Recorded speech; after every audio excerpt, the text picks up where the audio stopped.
Hi, this is Ken Albertson. It's late in January to 2021. It's also late in the day here, so that's why I look rather dark. I'm here to talk about a simple concept that I thought of.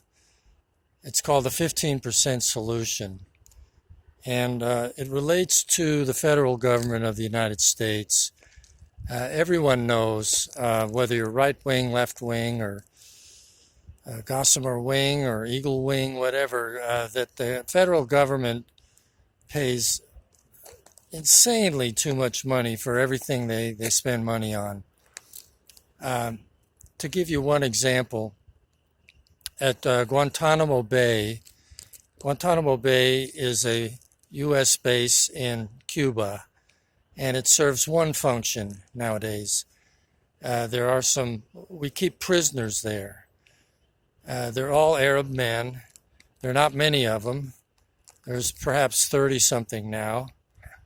And it costs $11.1 million per prisoner per year to keep them there, per prisoner.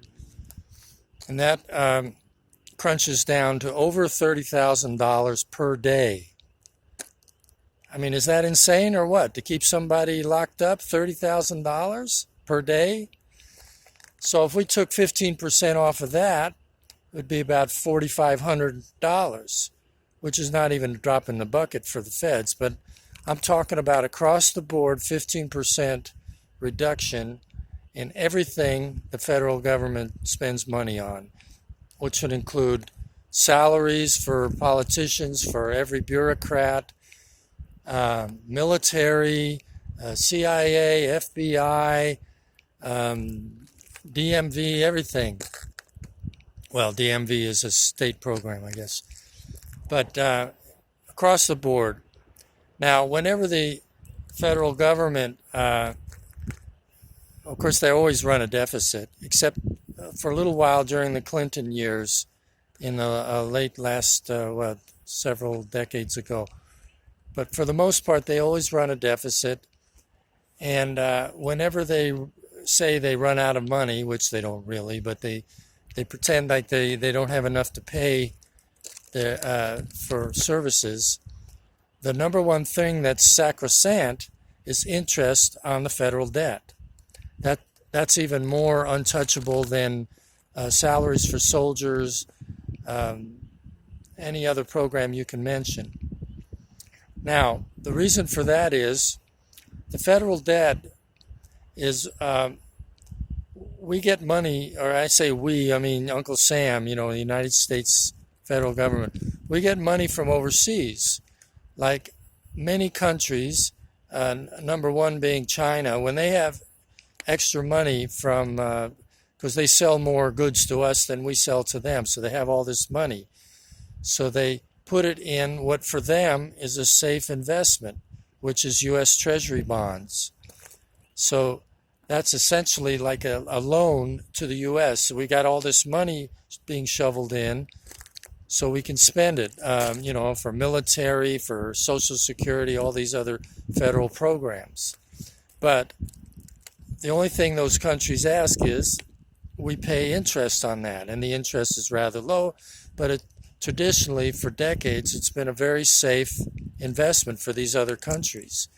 It's usually been European countries that are the top of the list, but now, the last 40 years or so, China has emerged as the 900-pound gorilla on the world economic front. So, okay, I understand that the U.S. has to keep paying interest payments on that, but just think about how that compares to many other expenditures the U.S. has. So 15% across the board, that's my proposal. Okay, I'm pretty much a nobody, but, somebody's got to say it. And hopefully the sage people in Washington, D.C. will act on something like that. Okay? Now I'm going to do a little plug here. I'm going to tell you about, I have many books I've written. between 15 and 20. They're all showcased on my website, which is adventure1.com. So go there and peruse the selection if you like. If there's any book that catches your fancy, I'll be glad to send you a free copy if you promise to do a review of it, a book review essentially. And it doesn't have to be a long one. It can be just 2 sentences, and put it on Amazon.com. So I'll trust that you're good for your word, and I'll send you a free copy. Adventure1.com. I'm Ken Albertson in southernmost part of the United States, here in southern Hawaii, Big Island, and I'm going to sign off for now.